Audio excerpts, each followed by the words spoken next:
যেখানে যায় সেখানেই বিয়ে করে আব্বাস। বিয়ে করার জন্য তার সুন্দর অসুন্দর লাগে না, কোনো এক মেয়ে হলেই তার চলে, কারণ সে কাউকে না করতে পারে না। এমন এক বিয়েখোর আব্বাসের গল্প শোনাতে আজ আমরা হাজির হয়েছি। তাহলে আর কথা না বাড়িয়ে বহেমিয়ান ঘোড়া ওয়েব সিরিজের এক্সপ্লেনেশন শুরু করা যাক। গল্পের শুরুতেই আমরা এক ট্রাকের পেছনে কয়েকজনকে ধাওয়া করতে দেখি। এতে হেল্পার ভয় পেয়ে গেলেও ড্রাইভার আলী আব্বাস ভয় না পেয়ে শান্ত থাকতে বলে তাকে। এরপর ট্রাকটি ঢুকিয়ে দেয় একটা কাঁচা রাস্তায় আর গিয়ে থামে একটা আম বাগানে। ওইদিকে যারা ট্রাক ধাওয়া করছিল তারা ভুলবশত অন্য ট্রাক আটকায়। তারপর সেখানে ড্রাইভারকে আব্বাস বলে সম্বোধন করে আর খুঁজতে থাকে সুন্দরী নামের এক মেয়েকে। এক পর্যায়ে এলাকার চেয়ারম্যান এসে জিজ্ঞেস করে, আমার সুন্দরী কই? তাড়াতাড়ি ট্রাকের ডালা খোল। ডালা খুললে সেই ট্রাকে শুধু ছাগল দেখা যায়। অন্যদিকে আব্বাস তার ট্রাকের ডালা খুলে দিলে বের হয়ে আসে সুন্দরী খাতুন। তারপর জিজ্ঞেস করে, আমরা কি চলে এসেছি? আব্বাস জানায়, হ্যাঁ চলে এসেছি, আমরা এখন আম বাগানে, যেখানে তোমার টিকটক প্রথম দেখে আমি প্রেমে পড়েছিলাম। সুন্দরী বলে, আজ 17 বছর পর মুক্তি পেয়েছি, কি যে ভালো লাগছে। 17 বছর ধরে চেয়ারম্যান আমাকে আটকিয়ে রেখেছিল, এবার আপনি আমাকে বিয়ে করবেন। কিন্তু আব্বাস জানায়, সম্ভব না। কেন সম্ভব না? এর বিশাল একটা কারণ আছে, যা বেশ মজার। তো ওইদিকে চেয়ারম্যান অন্য ড্রাইভারকে বেঁধে সুন্দরীকে খুঁজতে থাকে। তখন জানতে পারে ড্রাইভারটা আব্বাস না। তখন তার মাথা আরো গরম হয়ে যায়, তাই তার চেলাকে সে চড় মেরে বসে আর আব্বাসকে গালিগালাজ করে আর থ্রেটও দেয়, যা আবার আব্বাসের হেল্পার দূর থেকে ভিডিও করে নিয়ে আসে। সেটা সুন্দরী আর সে দেখে বেশ মজা নেয়, কিন্তু টেনশনে থাকে আব্বাস। তাই বারবার বলে, বিয়ে করতে পারবো না, আমার সমস্যা আছে। কিন্তু সুন্দরীও তো নাছোড়বান্দা, বিয়ে না করলে সে গাড়ি থেকে নেমে যাবে। একসময় সে নেমেও হাঁটতে শুরু করে, কিন্তু পেছনে ফিরে তাকালে ট্রাকের লুকিং গ্লাসে তাকে দেখে আব্বাসের মন আবার গলে যায়। তাই নিয়ে আসে পরিচিত এক খাবার হোটেলে। সেখানেও সুন্দরী হোটেলের মালিককে জানায়, আজ আমরা বিয়ে করব। আব্বাস আবার বলে, বিয়ে করা সম্ভব নয়। তখন সুন্দরী আবার চলে যেতে চাইলে হোটেল মালিক আগে তাকে খেতে দেয়। সেই সময় আব্বাস বাইরে এসে ফোনে কারোর সাথে কথা বলে। এখন কার সাথে সে কথা বলছে তা জানতে পারবেন সামনেই। কথা শেষ করে বাইরে বসে থাকলে দেখে একজন লোক মোবাইলে সুন্দরীর ছবি তুলছে। তা দেখে আবার আব্বাসের মাথা গরম হয়। তাই তো বলে, ওই যে আমার ট্রাক, ওই ট্রাকের সাথে তোকে বেঁধে পিষে মেরে ফেলবো, শুয়োরের বাচ্চা। তো ওইদিকে চেয়ারম্যান সুন্দরীর দাদিকে ধরে নিয়ে আসে। দাদি জানায়, আমি কিছু জানি না। চেয়ারম্যান তাদের লোকজনদেরকে বলে, যেভাবেই হোক আমার সুন্দরীকে তোরা আব্বাসের হাত থেকে নিয়ে আয়। সাথে বলে, আব্বাসকে আমি ছাড়বো না। এদিকে আব্বাসকে হোটেল মালিকও বিয়ে করতে বলে, কিন্তু আব্বাস জানায়, পেঁয়াজ আছে, সম্ভব না, এই বিয়ে আমি করতে পারবো না। হোটেল মালিক তখন সুন্দরীর রূপের প্রশংসা করে আর জানায় মেয়েটি অনেক ভালো, সে কত মিশুক। আর তাকে এটাও জানায় সন্ধ্যায় সে কাজী নিয়ে আসবে আর বিয়ে আজকেই করতে হবে। কথা অনুযায়ী সন্ধ্যায় কাজী নিয়ে আসে সে। সুন্দরী খুশি মনে বিয়ের জন্য কবুল বলে, কিন্তু আব্বাস বলে, 8 মানে নট, এই বিয়ে করতে পারবো না। তখনই চোখ চলে যায় সুন্দরীর রূপে, তাই চিৎকার করে কবুল বলে ওঠে। এরপর তারা নাচে গানে মেতে ওঠে। ফুর্তি শেষ হলে সুন্দরী বলে, জন্ম মৃত্যু বিয়ে সব আল্লাহর হাতে। আমি যেদিন জন্ম নিয়েছিলাম সেদিন নাকি ঘরের চাল উড়ে গিয়েছিল। এই কথা শুনে আব্বাস বলে, সেদিন তো ঘরের চাল উড়ে গিয়েছিল, কিন্তু আজ ঘরই তো নেই। তোমায় কোথায় রাখবো এখন? সুন্দরী জানায়, আমি তোমার সাথে ট্র্যাকে ট্র্যাকে সারা বাংলাদেশ ঘুরবো, তুমি শুধু শিলিগুড়ি আমার মায়ের কাছে নিয়ে যাবে। আব্বাস জানায়, ঠিক আছে, নিয়ে যাব। এর মধ্যেই হেল্পার সেলিম থাকার জন্য ট্র্যাক সুন্দর করে সাজায়, যা দেখে ছবি তুলতে চায় সুন্দরী। সেলিমকে দিয়ে আব্বাসের সাথে সে ছবিও তোলে, কিন্তু আব্বাস সুন্দরীর সাথে একটাও ডুয়েল ছবি তোলে না। যখন সুন্দরী ছবিগুলো চেক করতে থাকে, দেখে একটাও দুজনের ছবি নেই। তাই বাসরাত ফেলে সেলিমকে খুঁজতে বের হয় তাদের দুজনের একসাথে ছবি নেওয়ার জন্য। সে সময় আব্বাসও তার পেছন পেছন যেতে যেতে বলে, এভাবে কেউ বাসরাত থেকে ছবি তোলার পেছনে দৌড়ায়? শালা যে এই স্মার্টফোন আবিষ্কার করেছে তাকে যদি পাইতাম, খেল খতম করে দিতাম। তো পরের দিন সকাল সকাল ট্র্যাক নিয়ে বের হলে মহাজন ফোন দেয় আব্বাসকে আর ট্রিপ নিয়ে আসতে বলে। আব্বাস জানায়, ঠিক আছে। এরপর যেতে যেতে এক জায়গায় গিয়ে রেস্ট নেয়। সেখানে একটা সাইনবোর্ডে মহিলা প্রশিক্ষণ কেন্দ্র এবং আবাসিকভাবে থাকার ব্যবস্থা দেখলে আব্বাস সুন্দরীকে নিয়ে ভেতরে যায় আর সুন্দরীর প্রশিক্ষণে নাম লেখায়। তখন কর্তৃপক্ষ জানায়, এখানে 3 মাস ট্রেনিং হবে। ট্রেনিং শেষে 6 মাস এখানে কাজ করতে পারবে। এখানে তোমাকে কাজ শেখাবে আমাদের ট্রেনার নূরজাহান। প্রশিক্ষণের কার্যক্রম শেষ করার পর মহিলা হোস্টেলের দিকে আসলে সুন্দরী আব্বাসকে জানায়, আমি তোমাকে অনেক মিস করব, আজকে রাত আমার সাথে থেকে যাও। আব্বাস বলে, মহিলা হোস্টেলে কিভাবে থাকবো? চিন্তা করো না, আমরা একটা বাসা নেব। সেখানে দুজন একসাথে থাকবো। এই জন্য অপেক্ষা করতে হবে 2 মাস। 2 মাস পর তোমার সাথে দেখা করতে আসবো। 2 মাসের কথা শুনে জানাই এটা অনেক দেরি। আব্বাস তখন একটা টাচ ফোন কিনে দিতে চায় আর সারাক্ষণ শুধু ভিডিও কলে কথা বলবে তা জানায়। সুন্দরী তখন বলে ভিডিও কলে কি আর সব করা যায়। তারপর দুজন দুজনকে বিদায় দেয়। আব্বাস চলে আসে ট্রাকে, বদলে ফেলে তার লুক। এরপর নূরজাহান নামে একজন ফোন দেয় তাকে আর তাকে বলে তোমার জন্য ডাবল সুখবর আছে, তাড়াতাড়ি ঘরে আসো। আব্বাসও জানাই দরজা খোলা রেখো সোনা, জলদি আসছি। তাহলে কি নূরজাহান আব্বাসেরই আরেক বউ? হ্যাঁ, নূরজাহানও আব্বাসের আরেক বউ। তাদের বিয়েটা হয়েছিল দুঃখের মধ্য দিয়ে। আব্বাসের ওস্তাদ ছিল নূরজাহানের বাবা। নূরজাহানের বাবা যেদিন মারা যায় সেদিন আব্বাস তাদের বাড়ি আসলে নূরজাহান বিয়ে করতে বলে আব্বাসকে। আব্বাসও আর না করতে পারে না, তাই বিয়ে করেই ফেলে। তো আব্বাস সুন্দরীকে মাতৃছায়া প্রশিক্ষণ কেন্দ্রে তুলে দিয়ে নূরজাহানের কাছে আসে। নূরজাহান তখন প্রথমেই খুশির খবর জানায় যে তারা বাবা মা হতে যাচ্ছে। এটা শুনে প্রচুর খুশি হয় আব্বাস। রাতে খাবার সময় দ্বিতীয় খুশির খবর দেয় নূরজাহান। সে জানায় মাতৃছায়া প্রশিক্ষণ কেন্দ্রে আমার জব হয়েছে, আমার সেলাই তাদের পছন্দ, তাই সেলাই প্রশিক্ষক হিসেবে আমি জয়েন করেছি। এইটা শুনে আব্বাস চমকে ওঠে, গলায় মাছের কাঁটাও যেন আটকে যায়। কারণ সে মাতৃছায়াতে আছে সদ্য বিয়ে করা সুন্দরী, তাই টেনশনে পড়ে যায় আব্বাস। এর মধ্যেই নূরজাহান জানায় কাল তোমার শালিকে পাত্রপক্ষ দেখতে আসবে। শালিকে আবার হেলপার সেলিম ভালোবাসে। সেলিম ভালোবাসার ব্যাপারটা আব্বাসকে জানালে আব্বাসের মাথা গরম হয়, যদিও তার মাথা আগে থেকেই গরমই হয়ে আছে। তো পরের দিন সুন্দরী ফোন দেয় ওই হোটেল মালিককে, এমনিতেই খোঁজ খবর নেওয়ার জন্য।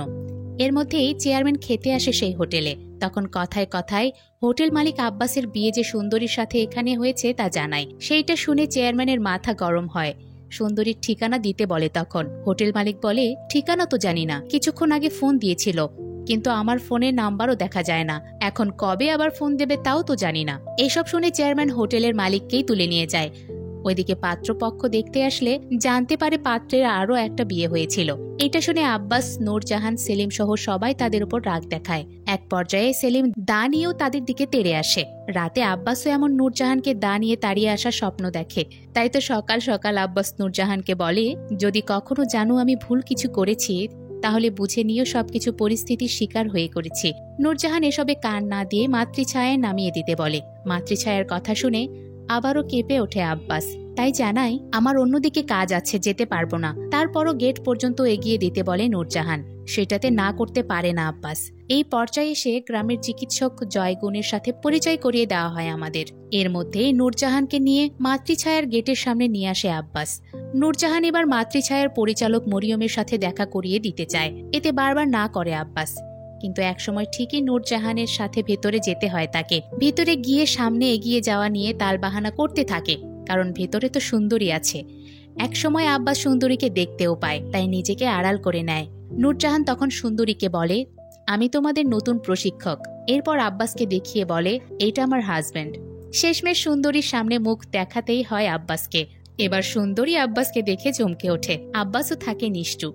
সুন্দরী তখন সালাম দিয়ে আব্বাস ভাই বলে সম্বোধন করে। তারপর তারা ভেতরে গেলে আব্বাস খুশি হয়, কারণ এই যাত্রায় সুন্দরীর থেকে সে রক্ষা পেয়েছে। মাতৃছায়ার ভেতর থেকে ট্রাকের কাছে আসলে আব্বাস দেখে তার হেল্পার সেলিম শালিকে ফোন করে বলছে তোমার দুলাভাই আমার হাতে ধরা, তাই কিচ্ছু করতে পারবে না।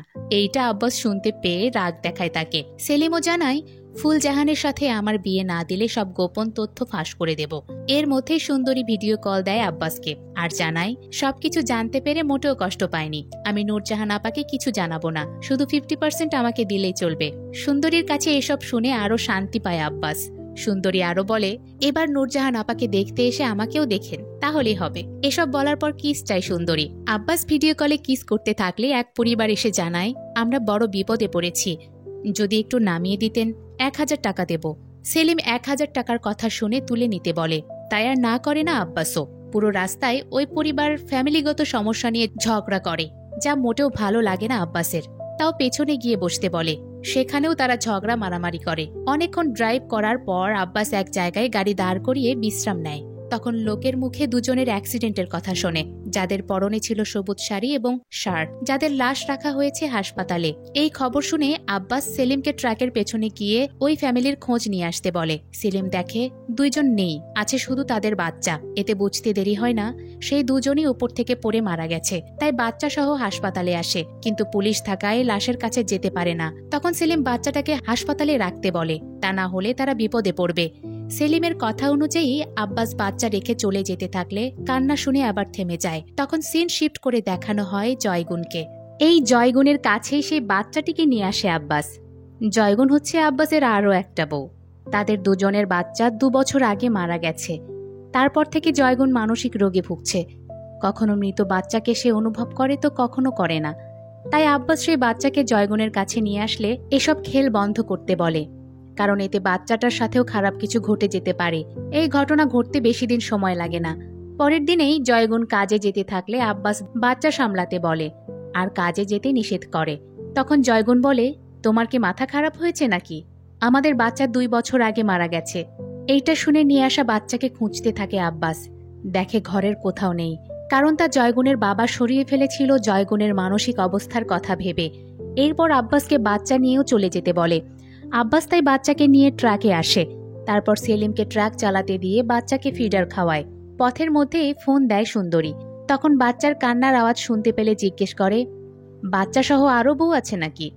আব্বাস জানায়, রেডিওতে কান্নার শব্দ হচ্ছে। এই বলে রেখে দেয়। পথের মধ্যে এবার পুলিশের চেকপোস্টের মুখে পড়ে আব্বাসের ট্রাক। সেলিম নেমে আগে পুলিশের সাথে কথা বলে। সেই সময় মহাজন আবার ফোন দেয় আব্বাসকে আর দ্রুত তার মাল লোড দিতে বলে। এদিকে পুলিশ জানতে পারে ট্রাকে এক বাচ্চাও আছে। সেলিম তখন জানায়, বাচ্চাটা আসলে আব্বাসের। মা মারা গেছে, তাই আব্বাস বাচ্চাটাকে দেখছে। ট্রাকটাই হচ্ছে বাচ্চার সব। এটা শুনে পুলিশ ইমোশনাল হয়ে যায় আর আব্বাসকে জড়িয়ে ধরে কাঁদে। আবার গাড়ি স্টার্ট দিলে ফোন দেয় সুরেখা। এই সুরেখাও হচ্ছে আব্বাসের ওয়াইফ। সুরেখা কথা বলতে পারে না। এটা হয়েছে খাবার না পেয়ে। আব্বাস তাকে জানায়, আমি আসছি।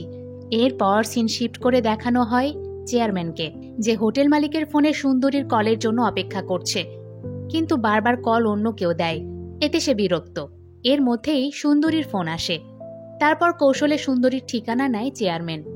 এই পর্যায়ে এসে আমাদের পরিচয় করিয়ে দেওয়া হয় প্রথম নামে একজনকে। সেও আব্বাসের বউ। তাহলে এখন পর্যন্ত আব্বাসের বউয়ের তালিকা করলে সুন্দরী, নূরজাহান, জয়গুন, সুরেখা এবং প্রথম মিলে 5টা হয়েছে। তো প্রথমের কাছে ওই বাচ্চাকে নিয়ে আসে। প্রথম বাচ্চাটা দেখে অনেক খুশি হয়, কারণ তার মানুষের সেবা করতে ভালো লাগে। প্রথমের এমন খুশি হওয়া দেখে আব্বাসও খুশি হয়। আবার জিজ্ঞেস করে, এ নাম কি দেবে? প্রথম জানায়, এরিস আব্বাস। আব্বাস জানায়, এ কি ধর্মের সেটা জানি না। প্রথম বলে, তুমি যখন আমার মতো অন্য ধর্মের মানুষকে বিয়ে করেছো, তেমনই ও বড় হলে ওর ধর্ম বেছে নেবে। এর মধ্যেই মহাজনের চেলা আসে আব্বাসের কাছে। সে আবার প্রায় সময় ডিস্টার্বও করে প্রথমকে। চেলা জানায়, মহাজন আপনাকে ডাকছে, তাই এসেছি। আপনি চলেন মহাজনের কাছে। আব্বাস এবার মহাজনের কাছে যায়। মহাজন আব্বাসকে দেখে বলে, তুই আমার ফোন ধরিস না কেন? আবার শুনছি একটা বাচ্চা নিয়ে প্রথমের ঘরে হাজির হয়েছিস। আব্বাস জানায়, হ্যাঁ হয়েছি, আর প্রথম আমার বিয়ে করা বউ, তাই এভাবে বলবেন না। মহাজন বলে, তোর কেমন বউ আর কয়টা বউ জানা আছে? তোর প্রথম বউকে বলবি এই ঘর যেন ছেড়ে দেয়, ওখানে আমি মার্কেট করব। এইটা শুনে চিন্তায় পড়ে যায় আব্বাস, কারণ কোথায় রাখবে এখন সে। মহাজনকে ব্যাপারটা বোঝাতে চাইলেও সে বোঝে না। রাতে সেলিম খবর নিয়ে আসে হোটেল মালিককে চেয়ারম্যান ধরে নিয়ে গেছে। হয়তো সুন্দরীর ব্যাপারে জানতেই এমনটা করেছে। এই কথাতেও সে টেনশনে পড়ে। আবার সুরেখাকে ফোনেও সে পাচ্ছে না, তাই সেলিমকে চেয়ারম্যানের কর্মকাণ্ডের খোঁজ নিতে বলে। আর সে যে আগামীকাল সুরেখার সাথে দেখা করতে যাবে সেইটা জানায়। সেই রাতেই জয়গুন ফোন দেয় আব্বাসকে আর জানায়, এবার আসলে বাচ্চাটাকে সাথে নিয়ে যাবে। জয়গুন সেই বাচ্চার কথা জানে, কারণ তার বাবা তাকে বলেছে। কিন্তু জয়গুনের থেকে বাচ্চার কথা শুনে আব্বাস অবাক হয়।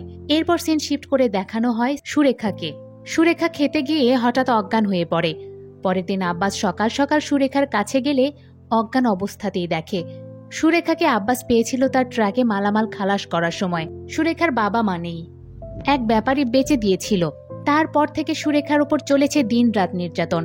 খাবার খেতে দিত না বলে না খেয়ে শ্বাসনালী বন্ধ হয়ে গেছে। এরকম পাশবিক নির্যাতন থেকে বাঁচাতে আব্বাসের ট্রাকে ওঠে। আব্বাস তাকে আদর যত্নে সুস্থ করে তোলে।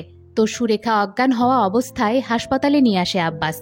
ডাক্তার প্রথমে জিজ্ঞেস করে, বাচ্চা আছে কি আপনাদের? আব্বাস জানায়, আমি তাকে বিয়ে করেছি সামাজিক মর্যাদা দেওয়ার জন্য। আমাদের মধ্যে কোনো শারীরিক সম্পর্ক নেই। ডাক্তার তখন বলে তার জরায়ু কেটে ফেলে দিতে হবে, দ্রুত অপারেশনের ব্যবস্থা করেন। এটা শুনে আব্বাস কষ্ট পায়, তাই না খেয়ে দিয়ে ট্র্যাকে শুয়ে থাকে। সেলিম তখন তার কাছে এসে বলে, সুরেখা ভাবির অপারেশনের টাকা কিভাবে ম্যানেজ করবেন? আব্বাস জানায়, আল্লাহ জানে। এরপর সেলিম জিজ্ঞেস করে, আপনি সুরেখা ভাবিকে যতটা ভালোবাসতেন তা অন্য কাউকে বাসেন না। আব্বাস তখন জানায়, আরও একজনকে বাসি, সেটা হচ্ছিস তুই। কারণ তোদের দুইজনের আমি ছাড়া কেউ নেই। তাই অপারেশনের টাকা ম্যানেজ করতে মহাজনের কাছে আসে আব্বাস। তারপর টাকা চাইলে মহাজন জানায়, বউ নিয়ে তোকে এমনিতেই আমার জায়গায় থাকতে দেই। আচ্ছা, একটা বড় ট্রিপ আছে। তখন পরিচয় করিয়ে দেয় নমরুদ নামের একজন। তারপর জানায়, এর মালামাল নামিয়ে দিলে 5 লাখ পাবি। আব্বাস করতে চায় না, কারণ তা অবৈধ মাল। তাই টাকা লাগবে না বলে চলে যেতে থাকলে সেলিম বোঝায়, অপারেশনের জন্য তো টাকা লাগবে, না করলে টাকা পাবেন কোথায়? নিরুপায় হয়ে রাজি হয় আব্বাস। তারপর মালগুলো নিয়ে ডেলিভারি দিতে থাকে। যেতে যেতে অবৈধ মালগুলো নিয়ে দুজন ঠাট্টা করে। সেলিম বাকি টাকা দিয়ে ফুলজাহানের সাথে বিয়ে করিয়ে দেওয়ার কথাও জানায়। সেটা নিয়ে আবার কথা শোনাতে শোনাতে যেতে থাকে গন্তব্যের দিকে। সিন শিফট করে আমাদের পরিচয় করিয়ে দেওয়া হয় আম্বিয়া নামের একজনের সাথে, যে অন্যায় একেবারে সহ্য করতে পারে না আর মিথ্যাও পছন্দ করে না। তাই তার হোটেলে দুজন বিনা পয়সায় খাবার খেতে আসলে তাদের উচিত শিক্ষা দেয়। এই আম্বিয়া হচ্ছে আব্বাসের আরেক বউ। তবে আম্বিয়ার নেশাগ্রস্ত ছেলের থ্রোতে জানা যায় আব্বাস আম্বিয়ার দ্বিতীয় স্বামী, যার জন্য নেশাগ্রস্ত ছেলে তার মাকে অকথ্য ভাষায় গালি দেয়। ওইদিকে দলবল নিয়ে চেয়ারম্যান চলে আসে মাতৃছায়াতে। তারপর খোঁজে সুন্দরীকে। নূরজাহান সামনে এসে দাঁড়ালে চেয়ারম্যান জানায়, সুন্দরীর আমি সুগার ড্যাডি। এরপর হোটেলের ওই চাচার ফোন নাম্বার থেকে ফোন দেয় সুন্দরীকে।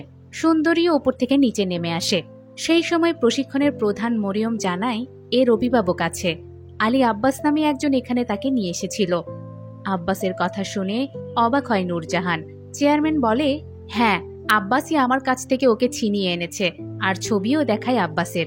সেখানে থাকা অন্য মহিলারা বলে, এটা তো নূরজাহান আপার হাজবেন্ড। তখন চেয়ারম্যান আব্বাসকে গালি দিয়ে সুন্দরীকে নিয়ে যেতে থাকলে নূরজাহান আটকায়। তারপর প্রশিক্ষণ কেন্দ্রে সবাই বাধা দিলে চেয়ারম্যানকে চলে যেতে হয়। কিন্তু এইদিকে সবাই অপবাদ দেয় সুন্দরীকে। সবাই বের করেও দিতে চায়। এমন অপমানিত হয়ে সুন্দরীও চলে যেতে চায়। ওইদিকে আম্বিয়ার ছেলের খোঁজ করতে ড্রাগসের আড্ডায় আসলে আব্বাস সেলিমকেও সেখানে দেখে। এতে সেলিমের ওপর সে রেগে যায়। তাই সব অবৈধ কোটি টাকার ড্রাগস পানিতে ফেলে দেয়। যেটা দেখে সেলিম চিন্তায় পড়ে যায়, কারণ মহাজনকে এখন সে কি জবাব দেবে। আব্বাস জানায়, মহাজন যা বলে বলুক, আমি এই ড্রাগস ঢাকায় ঢুকতে দেব না। মানুষের ক্ষতি আমি করতে পারবো না। ওইদিকে হাসপাতালে সুরেখার অপারেশনের টাকা দ্রুত ম্যানেজ করতে বলে, কারণ বড় ডাক্তার চলে যাবে। এদিকে আব্বাস ফোন দেয় প্রথমকে। ফোন দিয়ে দ্রুত এলাকা ছাড়তে বলে। বাকিটা সে এসে দেখবে বলে জানায়। এর মধ্যেই সুরেখা আব্বাসকে ফোন দিলে আব্বাস জানায়, চিন্তা করো না, টাকার ব্যবস্থা করছি। 5 লাখ টাকা চাইতে এবার সে আম্বিয়ার কাছে আসে। টাকা চাওয়ার আগে মাথা ছুঁয়ে শপথ নেয় যাতে কোনো গালিগালাজ না করে, কারণ সে আম্বিয়াকে কিছু সত্য কথা বলবে। আম্বিয়া 5 লাখ টাকা চাইলে জিজ্ঞেস করে, এত টাকা সে কি করবে? আব্বাস জানায়, সুরেখা নামের এক অসহায় মেয়ে আছে, তার অপারেশন করতে হবে। সুরেখা কে তা আম্বিয়া জানতে চাইলে আব্বাস ভয়ে ভয়ে বলে, বউ। এইটা শুনে মাথা গরম হয়ে যায় আম্বিয়ার। সে গালি দেয় আব্বাসকে। এর মধ্যে আরও একটা ফোন তার কাছে আসে। আব্বাস ধরতে না চাইলেও আম্বিয়া তাকে জোর করে রিসিভ করার জন্য। বেকায়দায় পড়ে আব্বাস ফোন ধরে মিথ্যা কথা বলতে থাকলে আম্বিয়া ফোন কেড়ে নিয়ে লাউডে রাখে। তখন ফোনের ওপাশ থেকে সুন্দরী জানায়, চেয়ারম্যান এসেছিল। নূরজাহান আপা আমার ব্যাপারে সব জেনে গেছে, তাই এখান থেকে বের করে দিতে চাচ্ছে।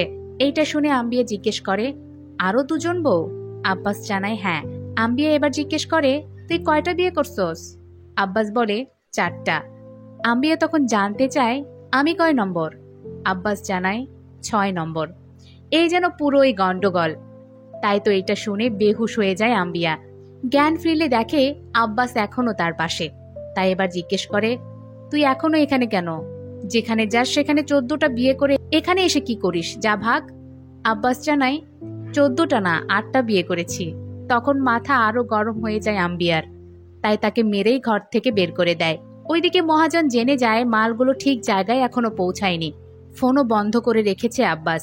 আব্বাসের মহাজন তখন প্রথমকে ধরে আনতে বলে। চেলা জানায় সেও নেই, এমনকি সেলিমের ফোনেও ফোন ঢুকছে না। এসব কিছু শুনে মহাজন রেগে যায়। ওইদিকে মাতৃছায়া থেকে সুন্দরী চলে যেতে থাকে। তখন নূরজাহান তাকে আটকায়। নূরজাহান তাকে নিয়ে তার বাড়ির দিকে যায়। তখন বাড়ি যেতে যেতে সে তার মা বাবা সম্পর্কে সবকিছু বলে, আর চেয়ারম্যানের কাছে যে বন্দী হয়েছিল সেইটাও জানায় নূরজাহানকে।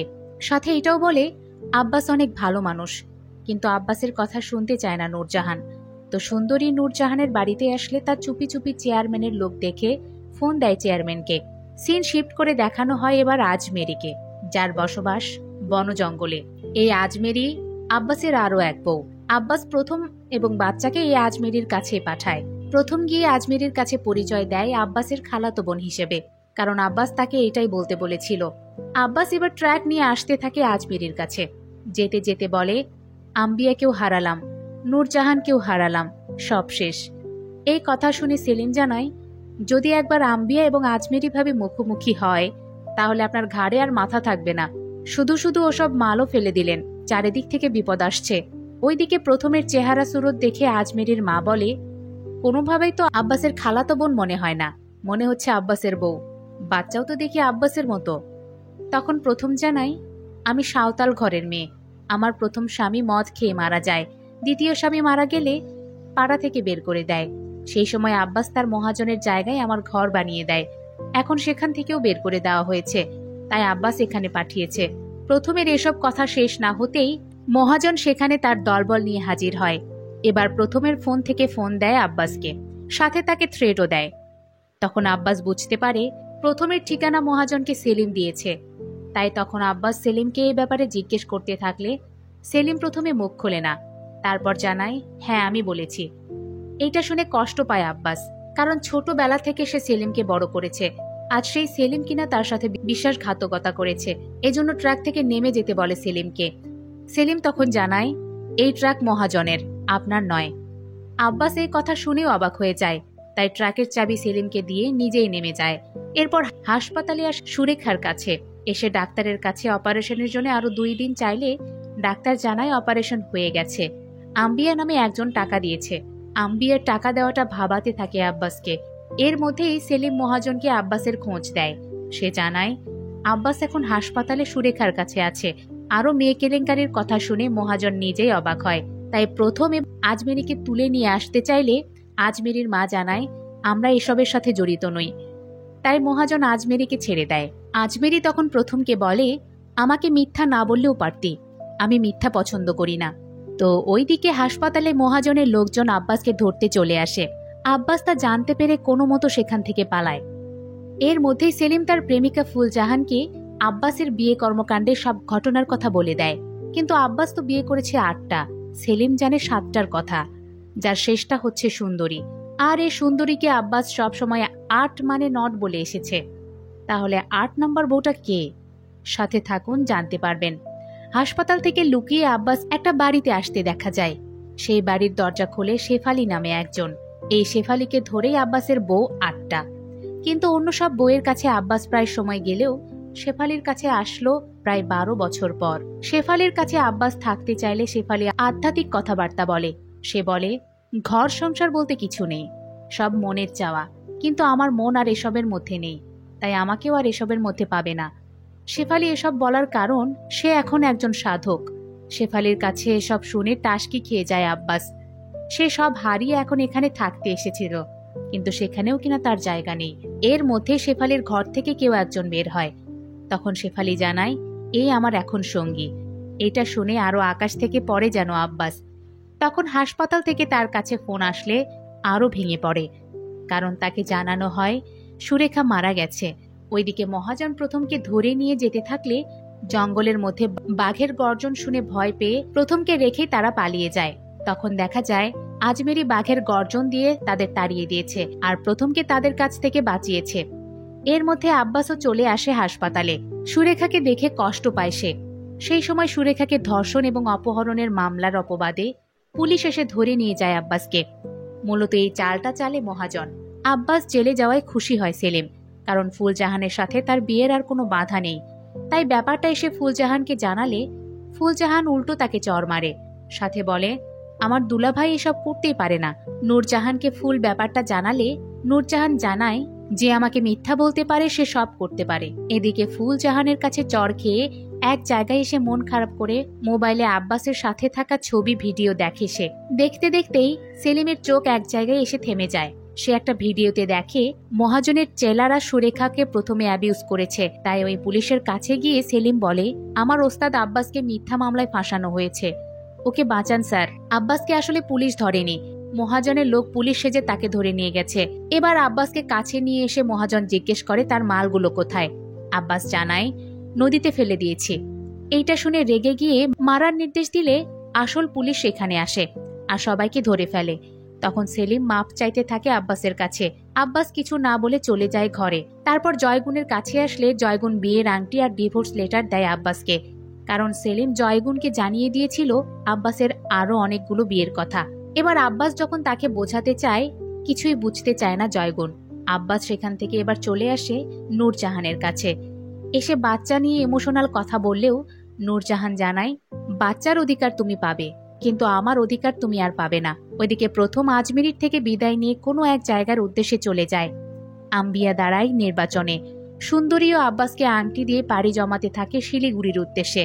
যাওয়ার আগে বলে, আমার 50% ভালোবাসা আপনার জন্যই, ওখানে ভালো না লাগলে চলে আসবো আপনার কাছে। এদিকে আব্বাস সব হারিয়ে বসলেও সেলিম ঠিকই বিয়ে করে ফুলজাহানকে। এর মধ্যে একদিন ট্রাক নিয়ে বের হলে সে একাকিত্ব অনুভব করে, নিজেকে শেষ পথের পথিকও ভাবে। সে তার পাশে একজন আধ্যাত্মিক মানুষকে অনুভব করতে পারে যে তাকে সাহস যোগায়। তখন দেখা যায় রাস্তার মাঝে এক মেয়ে দাঁড়িয়ে আছে। সেই মেয়ে আবার আব্বাসের কাছেই লিফট চায়। এতে মনে মনে খুশি চলে আসে আব্বাসের। এরপর সেই মেয়েটিকে নিয়ে তার গন্তব্যের দিকে যেতে থাকলে ট্রাকের পেছনেই বিয়ের পরবর্তী জীবন উপভোগ করে সেলিম এবং ফুলজাহান। সেই সাথে শেষ হয় বহেমিয়ান ঘোড়া। আব্বাসের এই বহেমিয়ান ঘোড়া হয়তো শেষ হবে না, কিন্তু সে যে 8 জনকে বিয়ে করেছে তাদের প্রত্যেকের অবস্থায় ছিল শোচনীয়। এমনকি সবাইকে সুন্দর জীবনও সে দিয়েছে। কারো কারো সাথে শারীরিক সম্পর্কও করেনি পর্যন্ত। সে শুধু সামাজিকভাবে সমাজের চোখে সম্মান দিয়েছে। হ্যাঁ, একজনকে না জানিয়ে অন্যজনকে বিয়ে করাটা অবশ্যই তার ভুল সিদ্ধান্ত ছিল। তাই তো দিন শেষে সে সবাইকে হারিয়েছে। বহেমিয়ান ঘোড়া কেমন লাগলো আপনাদের তা জানাতে পারেন কমেন্ট বক্সে। এতক্ষণ মিসেস মুভি এক্সপ্লেনারের সাথে থাকার জন্য ধন্যবাদ।